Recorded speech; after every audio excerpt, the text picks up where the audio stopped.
Hi மக்களே, welcome to the Jacks cookery. இன்றைக்கி நம்ம சிம்பிளான சிக்கன் கிரேவி எப்படி செய்கிறதுன்னு பார்க்கலாமா? அதுக்கு ஒரு கப் வெங்காயம், 10 பல் பூண்டு, ஒரு துண்டு இஞ்சி, அப்புறம் இது கூடவே ஒரு ஸ்பூன் சோம்பு ஆட் பண்ணி நல்லா மிக்ஸி ஜாரில் பேஸ்ட்டாக அரைச்சிக்கலாம். அப்புறம் ஒரு பாத்திரத்தில் 2 ஸ்பூன் எண்ணெய் ஊற்றி எண்ணெய் நல்லா காஞ்சதுக்கப்புறம் நம்ம அரைச்சி ரெடியாக வச்சுருக்கிற அந்த பேஸ்ட்டை ஆட் பண்ணி அது பச்சை வாசனை போகிற வரைக்கும் நல்லா வணக்கிக்கலாம்.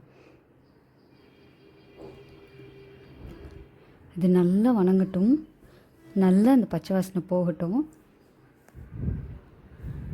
அதுக்கப்புறம் ஏற்கனவே கழுவி ரெடியாக வச்சுருக்கிற சிக்கனை ஆட் பண்ணிக்கலாம். நான் ஒரு அரை மணி நேரத்துக்கு முன்னாடியே இந்த சிக்கனில் மஞ்சத்தூள் உப்பெல்லாம் போட்டு ஊற வச்சுருந்தேன். அந்த சிக்கனை ஆட் பண்ணி நல்லா பிரட்டி விட்டுக்கலாம்.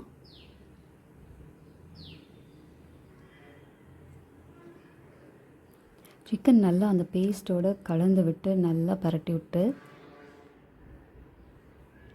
1/4 ஸ்பூன் மஞ்சத்தூள் போட்டு 2 தக்காளி, நல்ல பழுத்த தக்காளியாக 2 அதையும் ஆட் பண்ணிக்கலாம். கடைசியாக தேவையான அளவு உப்பு ஆட் பண்ணி பரட்டி விட்டுடலாம்.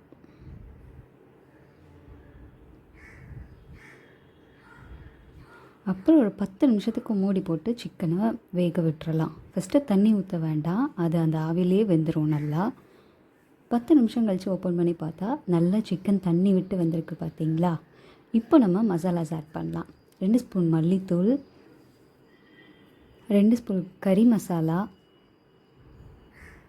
1 ஸ்பூன் மிளகாய்த்தூள். மிளகாய்த்தூள் உங்கள் காரத்துக்கு ஏற்ற மாதிரி ஆட் பண்ணிக்கோங்க. இப்போ சிக்கனை நல்லா இந்த மசாலாஸோடு சேர்ந்து நல்லா கலந்து விட்டுறலாம்.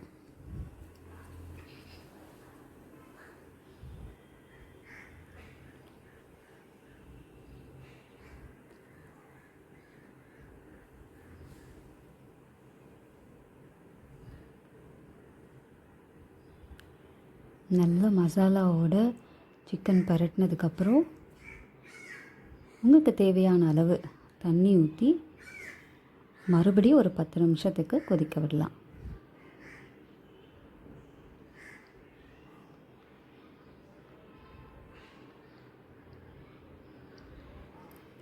இப்போ ஓப்பன் பண்ணி பார்க்கலாம். நல்லா சிக்கன் வெந்துருச்சு.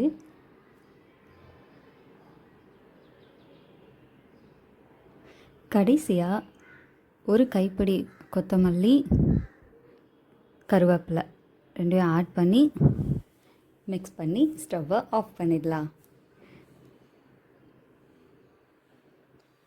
அவ்வளோதான், நம்ம சிக்கன் குழம்பு ரெடி.